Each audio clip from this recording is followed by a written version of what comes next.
What is up, everybody? Jordan here with the Deck Box, coming back to you tonight with a little bit of a conversation piece.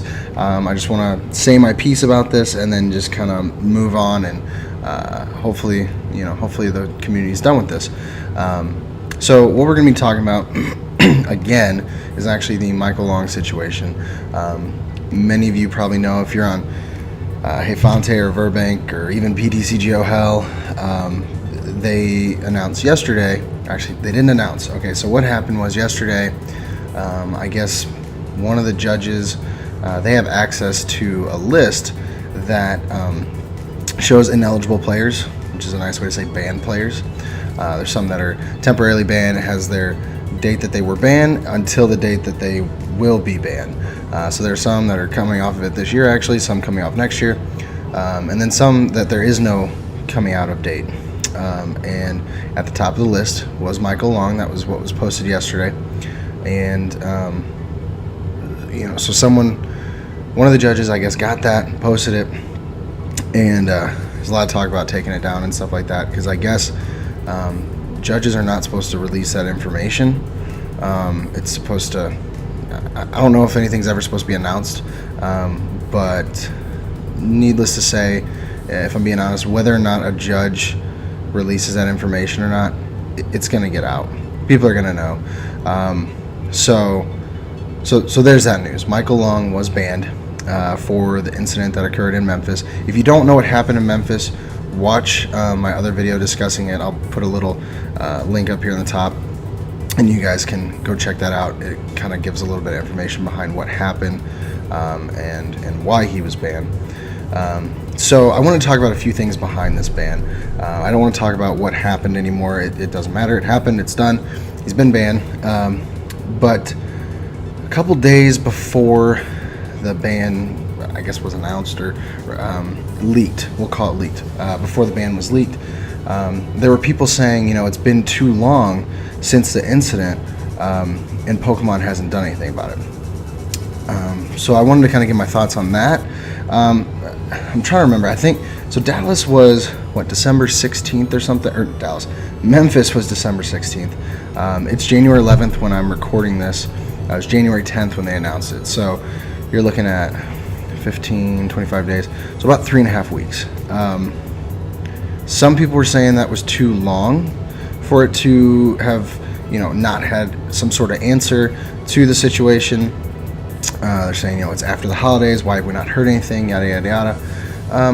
I have to kind of disagree. As much as I was very much for a lifetime ban, I still think that was such a high-profile situation. Pokemon need to make sure they got everything covered and, double check everything. So I get it from their standpoint. It's kind of a PR thing. They got to be smart about it. I honestly think from day one when they heard about this, they probably knew they were going to ban him. They just had to make sure they went through everything they needed to do properly. I'm pretty sure they probably sent a letter to him and things like that. So what may have happened, they may have sent a letter to him waiting for him to receive it and then say, okay, now we're going to officially make it happen. Or on top of that, they may have done it before and we just didn't know about it until this judge leaked this list. This may have happened a week or so ago, and we don't know. So I will say, I do agree that, it seemed kind of long, but I think everyone knew in the back of their mind Pokemon was doing something about it. We just didn't know what, and I think as a community we kind of got a little impatient, if I'm being honest. Now the next thing I do want to address that I think was wrong while this was going on is Michael was still playing in events.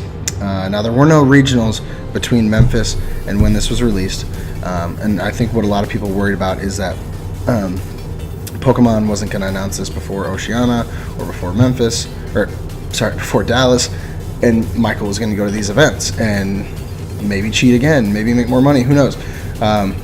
So I think some people worry about that, which is understandable. I don't think that he should have been allowed to go to those during this investigation.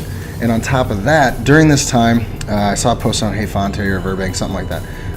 Someone posted a like a rankings of like a league cup, and there's Michael a week or two after this happened. And so to me, that is not right. He should not be allowed to play during those types of events. I'm not talking about just him in general. I'm saying for the future, what I would like to see is during something like this, if a player has been accused of something like cheating or any other punishable offense, if it's been reported by a judge, at that point, in my opinion, the player should be temporarily just suspended while they figure out what's going on. In this case, it's about 3.5 weeks, 3 weeks, we'll call it. I understand that's a long time for some people, depending on what their situation is. I know a lot of people, they just grind cups every week, and then there might be regionals, whatever. But the point is, you got caught doing something you shouldn't have been doing. Now they have to figure out whether or not you actually did it and what they're going to do about it. So, it's part of the punishment to begin with.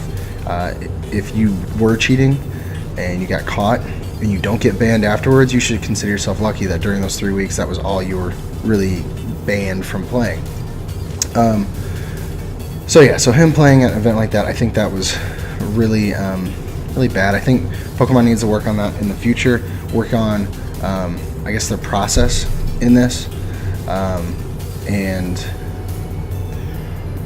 I guess, like I said, just taking steps in between to let the community know, hey, we're taking care of this. Because honestly, the community as a whole, from what I see, from what I hear, it seems like people really, really hate cheating, and they really, really hate any dishonest characteristics in the game, and I appreciate that. I'm really happy that our community is very anti-cheating, very anti-dishonesty.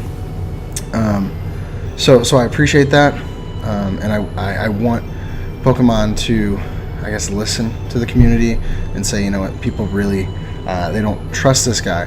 For now, let's just tell them, hey, don't play, give us a few weeks, we'll figure out what's going on, and then we'll give you a determination. I don't think that's wrong at all for them to do that. It's their game. If they can ban someone, they can temporarily suspend someone while they're undergoing an investigation, because that's exactly what it is. You're undergoing an investigation.